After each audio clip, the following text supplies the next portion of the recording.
Toy izao ndray avana ny teny zaraina izay omenantsika anio. Araba ilay nasoavina. Tonga Emmanuela na aminao Andriamanitra. Araka ny ao amin'ny Isaia 7:7 amin'ny anaran'i Jesosy hoe: ary noho izany dia ny tompo no hanome famantarana ho anareo, indro anananaka ny Virjiny ka hiteraka zazalahy ary ny anarany atao hoe Emmanuela na amintsika Andriamanitra. Izay efa ao aminao manaiky fa izy no tomponao. Araka ny ao amin'ny Korintianina 2:17 tapany B amin'ny anaran'i Jesosy hoe: ary tsy misy mahay manaiky hoe Jesosy no tompo raha tsy amin'ny fanahy masina. Efa voafidin'Andriamanitra ho izany ianao.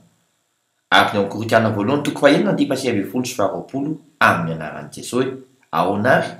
Moa tsy fantatrareo fa ny tenanareo dia tempolon'ny fanahy masina izay ao anatinareo sady efa azonareo tamin'Andriamanitra. Ka tsy tompon'ny tenanareo ianareo, fa olom-boavidy ianareo koa dia mankalaza an'Andriamanitra amin'ny tenanareo. Tratry ny Krismasy vavaka isika.